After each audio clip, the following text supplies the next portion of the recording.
Hello दोस्तों, ईशस क्रांति के यूट्यूब चैनल पर आप सभी का एक बार फिर स्वागत है। दोस्तों, डेली करंट अफेयर की इस श्रृंखला में लेकर हाजिर हैं हम आज के महत्वपूर्ण करंट अफेयर को। तो चलिए शुरू करते हैं आज का पहला महत्वपूर्ण बिंदु। ठीक है दोस्तों, तो आज का पहला बिंदु है विश्व पुस्तक मेला। ठीक है, विश्व पुस्तक मेला है, इसका आयोजन 1 से 9 फरवरी तक नई दिल्ली में किया जा रहा है। आजकल डेट याद रखना भी बहुत इंपॉर्टेंट हो गया, क्योंकि यूपीपीसीएस के एग्जामों में हाल ही में देखा गया है कि वह डेट पर आधारित क्वेश्चन बनाने लगा है। ठीक है, तो आप मोटा मोटी डेट को भी याद रखेंगे। इस पुस्तक मेला के थीम है हम भारत के लोग। यह भारत के संविधान की प्रस्तावना से लिया गया है, इसीलिए इसमें संवैधानिक तत्व भी दिखाई दे रहा है इसकी थीम में। तो इसकी थीम क्या है? हम भारत के लोग, यह आप लोग याद रखेंगे। ठीक दोस्तों, इसका चलते हैं, देखते हैं कि उद्घाटन किसने किया है।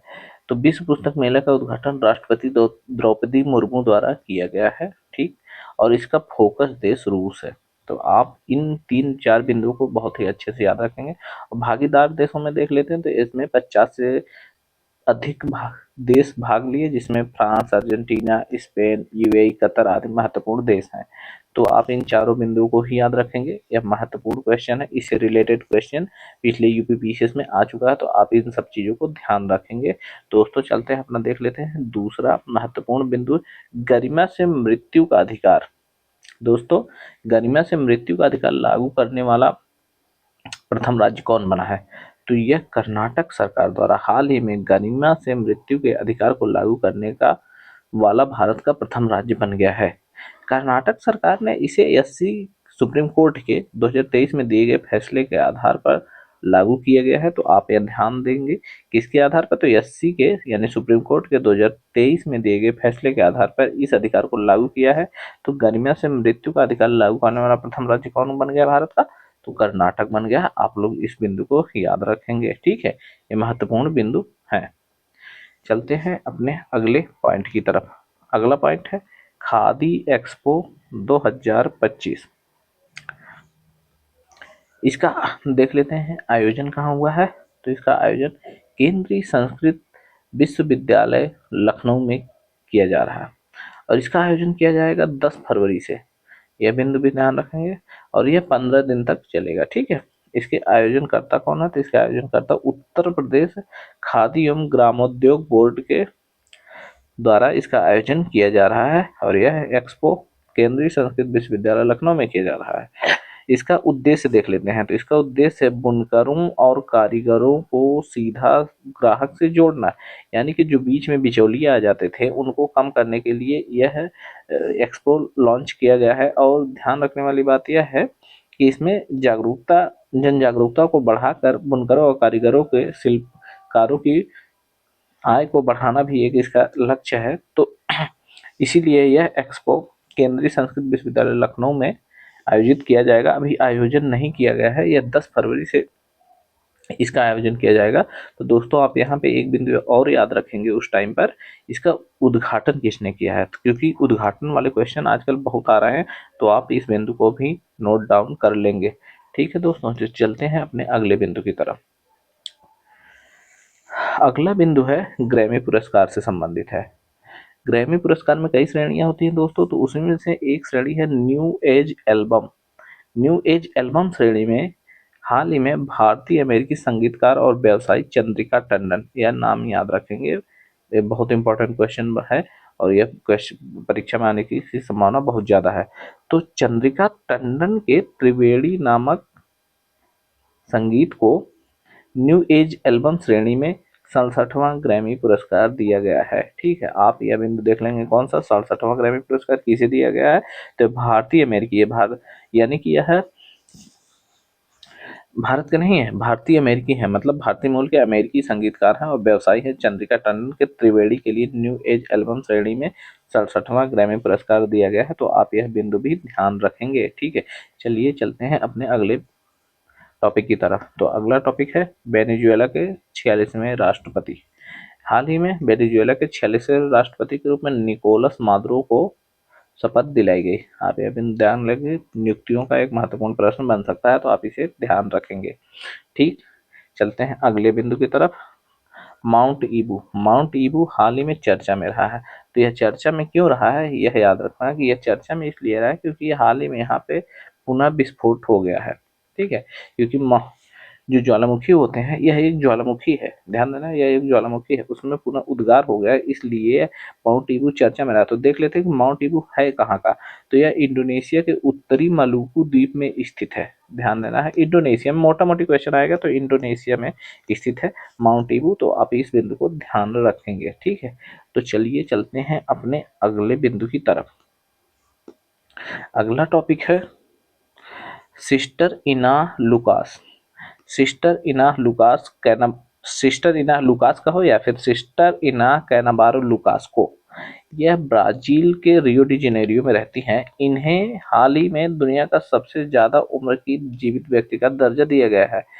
यह 116 वर्ष की हैं। ठीक है, ध्यान रखना कि यह बार बार बदलता रहता है, क्योंकि इनकी जब डेथ हो जाएगी तो कोई दूसरा सबसे जीवित उम्र का व्यक्ति बन जाएगा। तो आप इस बिंदु को ध्यान रखते रहेंगे, बराबर अपडेटेड रहेंगे, और हम लोग खुद ही पीसीएस क्रांति की टीम द्वारा अपडेशन दिया जाता रहेगा। तो आप इसे चिंता ना करें, इसलिए आप केवल ये बिंदु याद रखें अभी फिलहाल के लिए। ठीक है, तो चलते हैं अगले बिंदु की तरफ।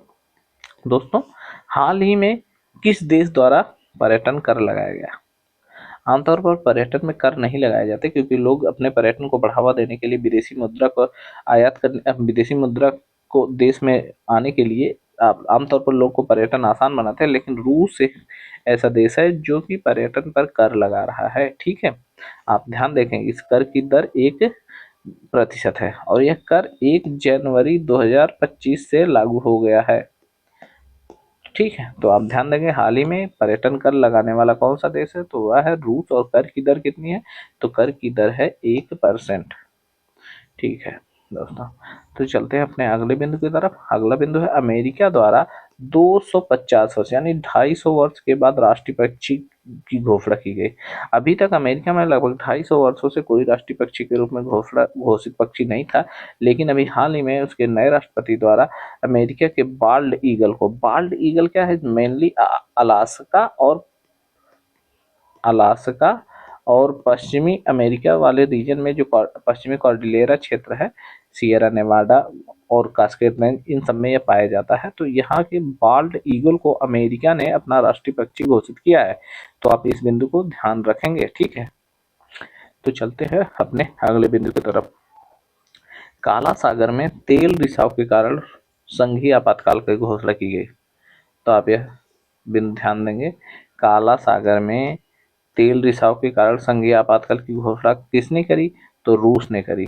ठीक है, अब काला सागर का एक बार मैप पे देख के उसके पड़ोसी देशों को, उसे सटे हुए पड़ोसी देशों को आप देख लेंगे, समझ रहे हैं, तो वहां से आपका ये तैयार हो जाएगा। ठीक है, तो ये हुआ क्यों था, पहले ये जान लेते कि माजुट नामक एक तेल टैंकर था जो कि वहां पे क्षतिग्रस्त हो गया था काला सागर में, इसीलिए रूस ने वहां पर संघीय आपातकाल की घोषणा की गई है। इस तेल के रिसाव से क्या होता है कि वहां के पारिस्थितिकी तंत्र बिल्कुल ही नष्ट हो जाता है, मछलियां और वो जो समुद्री जीव रहते हैं वो मरने लगते हैं। इसलिए इसको जल्दी से जल्दी समाप्त करने के लिए ही वहां संघीय आपातकाल की घोषणा रूस ने कर दी है। ठीक है, तो आप यह बिंदु ध्यान रखेंगे। चलते हैं आज के अपने अगले बिंदु और अंतिम बिंदु की तरफ, क्योंकि यह अंतिम बिंदु है। ठीक है, तो ग्लोबल वेटलैंड सिटीज नेटवर्क के बारे में जान लेते हैं। यह रामसर कन्वेंशन ऑन वेटलैंड के अंतर्गत ही एक नेटवर्क सिस्टम है। ठीक है, तो आप यह ध्यान देंगे, यह रामसर कन्वेंशन के तहत ही एक वेटलैंड नेटवर्क सिस्टम है। ये चर्चा में क्यों रहा, तो चर्चा में इसलिए रहा कि भारत के 2 शहर, प्रथम बार भारत के कोई शहर इंदौर और उदयपुर इस ग्लोबल वेटलैंड सिटी नेटवर्क में शामिल हुए हैं। शामिल क्यों है, तो यह सतत विकास और पारिस्थितिकी तंत्र के विकास और संरक्षण के प्रति प्रतिबद्धता है, तो इन 2 शहरों को शामिल किया गया है। तो आप यह बिंदु ध्यान रखेंगे कि एक बात और बात कि इंदौर में सिरपुर झील और उदयपुर में पिछौला, रंग सागर, फतेहपुर में ये सब भी क्या नाम रामसर वेटलैंड के रूप में शामिल है। तो आप इन सब चीज़ों को देख लेते हैं। रामसर कन्वेंशन के बारे में आपको पता भी होगा कि यह 1971 में 2 फरवरी 1971 को ईरान के रामसर में इसकी घोषणा की गई थी और 1975 से यह लागू हो गया था। ठीक है, तो आप इन सब बिंदुओं को देख लेंगे। तो यह था आज का हमारा करंट अफेयर। इसके पीडीएफ को पाने के लिए आप हमारे टेलीग्राम चैनल से जुड़ें। और इसी के साथ आज का ये करंट अफेयर समाप्त होता है। मिलते हैं अगले एपिसोड में।